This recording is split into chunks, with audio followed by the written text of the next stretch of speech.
చాలా దారుణాతి దారుణం అంటే ఇది. ఇంత చిల్లర రాజకీయాలు, ఇంత చీప్ ట్రిక్స్ ఎందుకు ప్లే చేస్తున్నారో నాకు అర్థం అవ్వట్లేదు. ఈ చీప్ ట్రిక్స్ ప్లే చేస్తుంటే ఇప్పుడున్నటువంటి కూటమి ప్రభుత్వం ఎందుకు కామ్గా ఉందో నాకు అర్థం అవ్వట్లేదు. ఆ ట్వీటు ఈ సైడు బాక్స్లో ఉంటుంది చూడండి, అసలు ఏం పెట్టాడో నేను చెప్తా.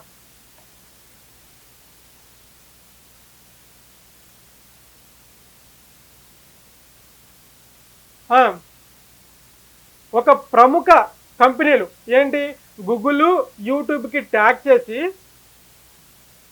ఏమని పెట్టారంటే, ఆంధ్రప్రదేశ్ రాష్ట్రంలో లా అండ్ ఆర్డర్ పూర్తిగా కరప్ట్ అయిపోయింది, మహిళలకు ఎటువంటి సేఫ్టీ లేదు, మహిళల్ని అరెస్ట్ చేస్తారు, కాబట్టి పోలీసులు చూసి చూడనట్టు వదిలేస్తున్నారు, కాబట్టి మీ కంపెనీలు మీ పెట్టుబడులు అమరావతిలో పెట్టకండి, ఆంధ్రప్రదేశ్లో పెట్టకండి, మీరు హైదరాబాద్ని చూస్ చేసుకోండి, అక్కడ చూస్ చేసుకోండి, బెంగళూరు చూస్ చేసుకోండి.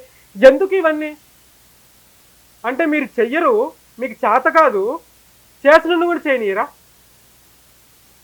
ఏం సాధిస్తామని నాకు అర్థం అవ్వట్లేదు. ఇప్పుడు ఆయనేమో రాష్ట్రంలో అసలే దేన స్థితిలో ఉన్న రాష్ట్రాన్ని ఏదో విధంగా పైకి తీసుకురావాలని చెప్పేసి బాబు గారు, పవన్ గారు, లోకేష్ గారు సొంత ఆ టీడీపీ కూటమి ప్రభుత్వం మొత్తం నానా వస్తున్నాయి మాటలు, అట్లా నానా కష్టాలు పడుతుంటే ఆయన ఢిల్లీలో వెళ్ళి కూర్చొని రాష్ట్రపతి పాలన కావాలని ఆయన అక్కడ తగలబడే, ఇదిగో ఈ పనికి మనల్ని బ్యాచ్ వచ్చేసి ఇట్లా ట్వీట్లు పెడుతుండే. ఎంత దారుణం అసలు, ఎంత తప్పు ఇది.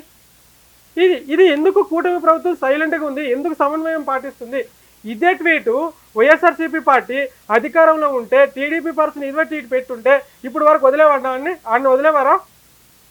ఏ అర్ధరాత్రి వాడి డోర్లు పగిలిపోయేవి, ఏ అర్ధరాత్రి వాడి ఇల్లు కూలిపోయేది. అంటే డోర్లు ఇల్లు కూల్చమని చెప్పట్లేదు నేను, కానీ కనీసం తగు చర్యలు తీసుకోవాలి కదా. సైలెంట్గా ఉంది ఎందుకు? అంత అంత సమన్వయం ఎందుకు పాటిస్తున్నారు? ఇలాంటి వాళ్ళని ఎన్ని కేసులు ఉంటే అన్ని కేసులు బుక్ చేసినా కూడా తప్పేం లేదు. అసలు రాష్ట్రాన్ని కించపరుస్తున్నాడు కదా. ఇంటర్నేషనల్ సంస్థ అండి అది. గూగుల్ అంటే చిన్నదా? దాన్ని ట్యాగ్ చేసి అమరావతి ఆంధ్రప్రదేశ్ రాష్ట్రాన్ని అంత దారుణంగా పెట్టింది ట్వీట్ ఆయన. నేను పక్కన బాక్స్లో వేస్తే ఒకసారి చదవండి, మీకే అర్థమవుతుంది. నేను వైఎస్ఆర్సీపీని విమర్శించట్లేదు, టీడీపీని పొగట్లేదు, కానీ ఇది చాలా చాలా చాలా చాలా రాంగ్, తప్పు.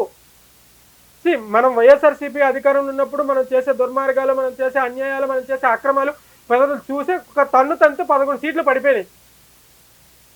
ప్రజలు ఇప్పుడు కూటమి ప్రభుత్వానికి అవకాశం ఇచ్చారు. ఆ కూటమి ప్రభుత్వం చేయనియండి. మీ మీ మీ ప్రధాన అజెండా ఏంటి? ఇప్పుడు ప్రతిపక్షంలో ఉన్నటువంటి వైఎస్ఆర్సీపీ ప్రధాన అజెండా ఏంటి? రాష్ట్ర ప్రభుత్వం ఏం చేస్తుందో చూడాలి, చెయ్యకపోతే వెంటాడాలి, ఆ చేయించేంత వరకు వెంటాడాలి, చేపించుకోవాలి. ఒకరు చేయకపోతే దాన్ని ఎదురు తిరిగి ప్రశ్నించాలి, ప్రజలకు అండగా నిలబడాలి, ప్రజలకు తోడుగా నిలబడాలి, ప్రజల ఇబ్బందులు ప్రభుత్వం దృష్టికి తీసుకెళ్ళాలి. ఇంతగానం పని పెట్టుకొని ఇట్లాంటి చిల్లర రాజకీయాలు చేస్తారండి, నాకు అర్థం అవ్వట్లేదు. ఎవరిని ఉద్ధరించడానికి ఇట్లా ట్వీట్లు? అసలు యూట్యూబ్ గూగుల్లో కొన్ని వేల వేల వేల వేల కోట్ల మంది ఆధారపడి ఉన్నారు దానికి.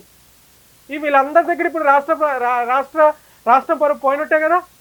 అంటే ఇట్లాంటి పనికి మాలిన బ్యాచ్లు ట్వీట్ పెట్టినంత మాత్రాన ఆంధ్రప్రదేశ్కి వచ్చింది పోయింది ఏం లేదు.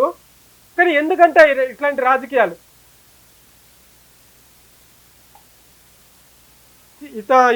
ఇట్లా తయారవుతారని చెప్పేసి నేనైతే అనుకోలేదు. కానీ థ్యాంక్ యూ. మరి ఎందుకు ఇటు టీడీపీ ప్రభుత్వం ఇంకా సైలెంట్గా ఉందో అనేది చూద్దాం. నా డిమాండ్ ఏంటంటే ఈయన మీద, ఇది ఎవరైతే ఉన్నారో ఈ ట్వీట్ పెట్టింది ఎవరైతే ఉన్నారో ఈయన ఎవరైనా కానీ ఖచ్చితంగా ఈయన మీద ఏదో ఒక యాక్షన్ తీసుకోవాలి. ఇది రాష్ట్ర ప్రతిష్టకు సంబంధించింది కదా.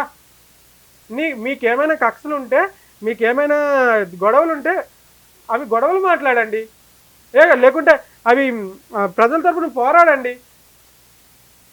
అసెంబ్లీకి రమ్మంటే అసెంబ్లీకి రారు, అసెంబ్లీలో మాట్లాడాలంటే అసెంబ్లీకి మాట్లాడరు. ఇట్లా పనికి మళ్ళీ మెసేజ్లు పట్టుకొని ఇట్లా పనికి మళ్ళీ ట్వీట్లు పెడతా ఉంటారు అనమాట.